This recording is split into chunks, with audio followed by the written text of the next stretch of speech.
Amados, muchas gracias por estar nuevamente con nosotros conectados en este mensaje que vamos a exponer este día de la palabra del Señor. Así pues, estamos saludándolos en el nombre de nuestro Señor Jesucristo, Señor Redentor y Salvador. Donde quiera que se encuentren, ahí sean las bendiciones del Padre, del Hijo, del Espíritu Santo para todos ustedes en el mundo entero. Así pues, vamos a comenzar hablando siempre acerca de la historia de Rusia, porque la vamos a estar viendo en los 3 puntos: a Rusia en la profecía, a Rusia en la historia y a Rusia en la religión.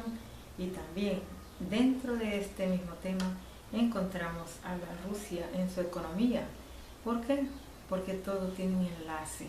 Así pues, entonces, siguiendo lo que estábamos hablando acerca de Rusia, comenzaré siempre empezando con lo que terminé anteriormente, que sería que dice la historia que Rusia fue quemada. Vamos a ver.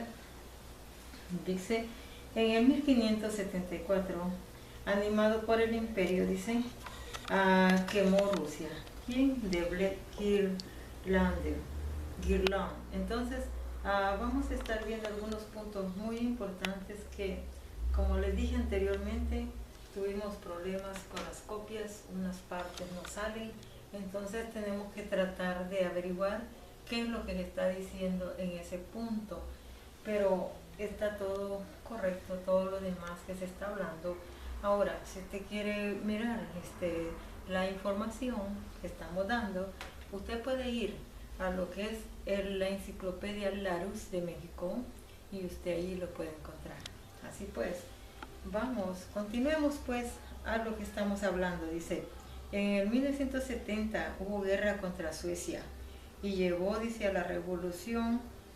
Fue un caos para los rusos, y dice que solamente en el año 1580 y 1581 Esteban I de Polonia entró en guerra contra los rusos y se apoderó de Polotsk, Luki, Belez y Ostrov. Ahora vamos a ver los que aprovecharon para tomar Narva en el 1581 y ocupar todo el litoral. En 1582, Polonia y Rusia firmaron un armisticio de 10 años. Rusia renunció a este lugar llamado Livonia. Dice, con Suecia se firmó un armisticio de 3 años y se dio Narva y el litoral del Golfo de Finlandia. Así pues, se perdieron las esperanzas de acceder al Báltico. ¿Quién quería acceder al Báltico? Rusia. Bueno, hay un punto muy importante que se me fue la vez anterior, que quiero decirles algo. En el 1547 y 1549, hubo un sínodo en el cual 39 santos rusos fueron canonizados.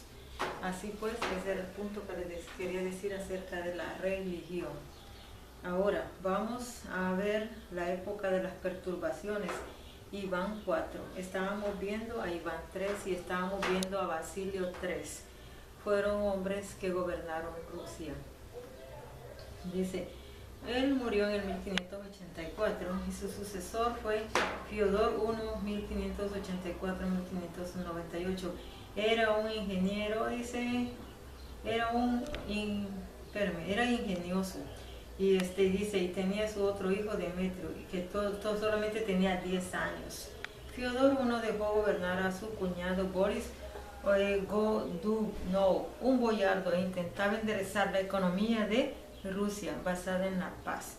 Así que él comenzó en el año 1594 y convocó a un sínodo para que decidiera la abolición de los privilegios fiscales y de los conventos, de las iglesias y los conventos. El censo de las tierras empezó en el 1580 y la redistribución de los nobles del registro de los siervos y que se concentraron desde entonces tenían atadas las manos. O sea, recordemos que los príncipes se les quitaron privilegios, por eso a ellos, por eso que dice que se les ataron las manos. Dice, el ocaso de 1597, que concedió a los propietarios el derecho de recuperar a los campesinos fugitivos.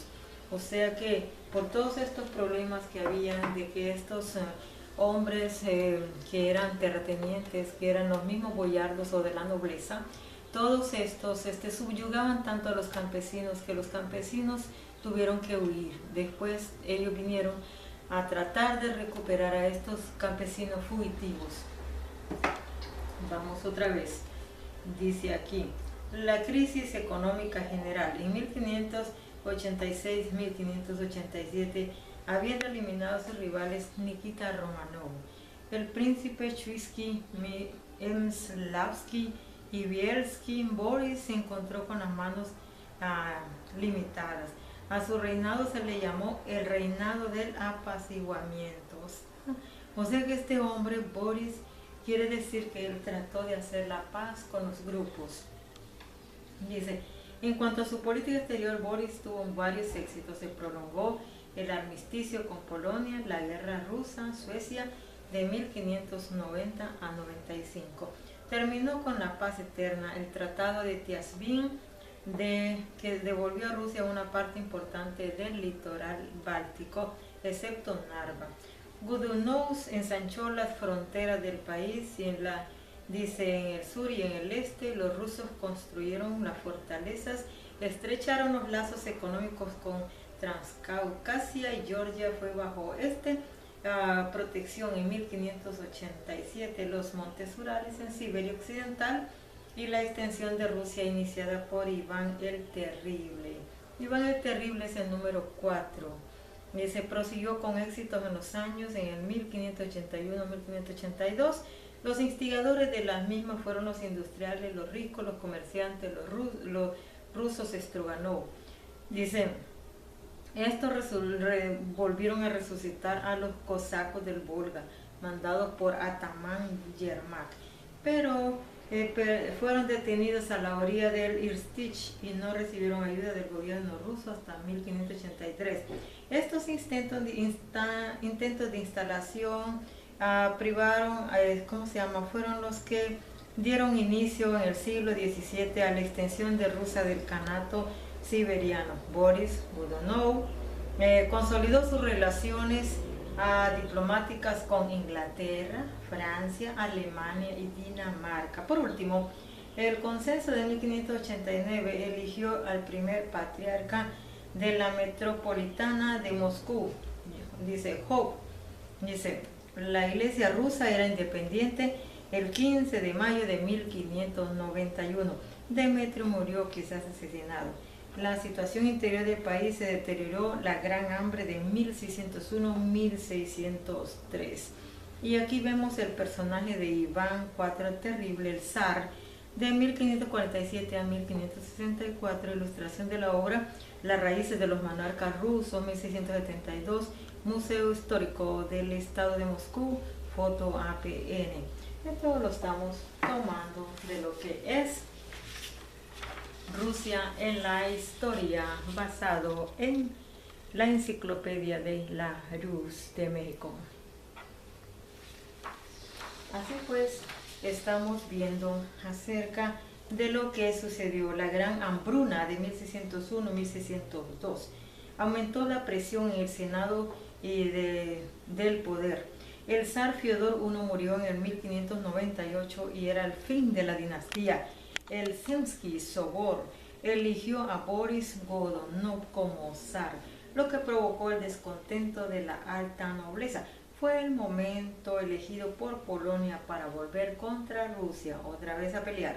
El pretexto de esta intervención fue la aparición del falso Severich Demetrio.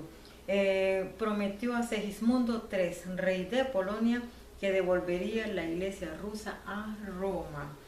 O sea que hubieron ya problemas con Polonia. En el año 1604 el falso Demetrio marchó sobre Moscú por el norte de Ucrania, avivó las esperanzas de los campesinos que creían en el zar legítimo, lo que hizo estallar una guerra campesina en el norte de Ucrania. En abril de 1605 Boris Godunov murió. El 20 de junio el falso Demetrio entró en el Kremlin, Los Godunov fueron derribados, pero el descontento de los partidarios del zar se manifestó rápidamente, ya que éste no cumplía sus promesas. El 17 de mayo de 1606, el príncipe Basilio Chusky, a la cabeza de los boyardos, sublevó a la población. El falso Demetrio fue muerto y Chusky elegido zar, 1606-1610. Dice, y forzaron a la servidumbre. Estalló entonces la primera guerra campesina dirigida por un antiguo siervo, Iván Isayevich Volobnikov. Dice, iniciada en el norte de Ucrania. La rebelión se extendió por todo el país, que llegó hasta en octubre de 1906 a los alrededores de Moscú, pero su movimiento estuvo falto de cohesión. En octubre de 1607, los rebeldes se rindieron después de una encarnizada resistencia. Las consecuencias de la rebelión fueron importantes, el movimiento no quedó totalmente desarticulado y por primera vez las masas campesinas se habían rebelado contra el sistema feudal. Estamos hablando del tiempo de los zares. Estamos hablando del tiempo cuando existían los imperios, estas dinastías de familias más que todo feudalistas, terratenientes, y que oprimían a los campesinos y hacían con ellos como querían, los hacían súbditos, esclavos y todo. Y los campesinos se rebelaron contra ellos, contra la nobleza, y por eso dice que hubo la gran revuelta de Ucrania. Así vamos otra vez al punto. Dice, en 1608 los polacos, con la ayuda de un nuevo falso Demetrio, invadieron la cuenca del Volga. El pueblo se rebeló y expulsó a este falso. Durante el invierno de 1608-1609, el temor a los movimientos populares llevó a Chusky en otoño de 1609 a introducir las tropas suecas en tierras rusas. En septiembre de 1609, Segismundo III sitió Smolensk y se dirigió hacia Moscú. En marzo de 1610, el príncipe Mijaíl Vasilievich Skopin-Chusky, 1587 y 1610, liberó Moscú, pero en junio, en Segismundo III, dice, enteramente se fue sumiso a los polacos. Dice, en otoño de 1610 los boyardos entregaron el trono de Rusia al príncipe Ladislao, hijo de Segismundo III. La indignación popular fue muy grande. En 1611 nació el primer ejército de las milicias populares que combatió la liberación del país. Smolensk cayó en manos de las tropas polacas en junio de 1611 y los suecos tomaron Novgorod en septiembre bajo el impulso del starosta de Nizhny Novgorod, Kosma Minich. Nació el segundo ejército de las milicias populares. Este fue mandado por el príncipe Dmitri Mihailovich Posharki. En 1612 o antes 1578, en agosto de 1612, este ejército liberó Moscú de los polacos. Y aquí viene la Rusia feudal en el año o en el siglo XVII. El 21 de febrero de 1613, el Zemsky Sobor eligió como zar a un niño de 17 años, que sería Mijaíl Fyodorovich Romanov, de una antigua familia de los boyardos, o sea, de la nobleza. Por el Tratado de 1617, Suecia conservó las orillas de Neva y las costas del Golfo de Finlandia, pero devolvió Novgorod. En 1618, Polonia firmó un armisticio y conservó Smolensk. Las consecuencias del último periodo fueron desastrosas para la economía del país. A esta época se le ha dado el nombre de la Gran Ruina de Moscovia. El censo de 1678 daba un 20% de siervos a la corte del zar y al Estado un 67% de los boyardos y a la nobleza. Bueno, el desarrollo económico y social toma la artesanía como la agricultura, tanto la artesanía como la agricultura, y los 30 años que siguieron a la paz, el retorno obligatorio de los fugitivos, aumentó la población de las ciudades. A mediados del 17 se contaba en Rusia, Ucrania y Siberia con 226 ciudades, entre ellas Moscú, con 200.000 habitantes. Aparecieron las primeras manufacturas en Moscú. La corte de los cañones empleada en 1630 más de 100 obreros. En 1632 el comerciante holandés Vinius construyó 3 fundiciones forjas cerca de Tula. O sea que hubieron muchas manufactureras, dice aquí. También se instalaron cerca de Moscú y de Voronezh otros establecimientos metalúrgicos. En 1630 el sueco E. Coet fundó una cristalería, y en Moscú el gobierno creó una manufactura de textil. A fines del 17 el número total de manufactureras no alcanzaba, sin embargo, 30 establecimientos. La extensión territorial, bueno, eso lo dejaremos para lo que es la historia territorial. Ahora vamos a continuar con lo que dice la página 1107 de lo que es la Rus. Los centros comerciales eran Smolensk, Novgorod, Pskov, donde se cultivaba el lino y el cáñamo. En el sur, la ciudad de Belgorod, Kursk, Voronezh, Tambov y Simbirsk, entre otras, estaban pobladas por fugitivos y siervos entregados a los señores por el Estado. En la región del Volga se intensificaron la colonización y la cristianización. Más al este, a lo largo del Yaik Ural, los calmucos y Nogay, tribus nómadas, habitaban en los límites de las tierras rusas. En el norte del Cáucaso, la Kabarda, así como los territorios de los cosacos del Don, pertenecían a los rusos. En 1651 las relaciones ruso-georgianas se consolidaron. Georgiana sería en inglés. El siglo XVII conoció también el avance de los rusos en Siberia, del Obi al Yenisei hasta el Lena. Ahí construyeron fortificaciones que sirvieron de centros administrativos a Krasnoyarsk y en Shinsk y Yakutsk. Su avance hacia el norte lo llevó al Océano Ártico. En 1689, el Tratado Nyashinsk, firmado por el Imperio de los Kenshin, despojó a los rusos de amplios territorios alrededor del Amur y los interceptó la carretera hacia el mar de Japón. Cuando dice aquí se escribe Kenshin, T-S-I-N-G, el I-N-G. Entonces es Kenshin, es de los japoneses. La explotación de Siberia se desarrolló.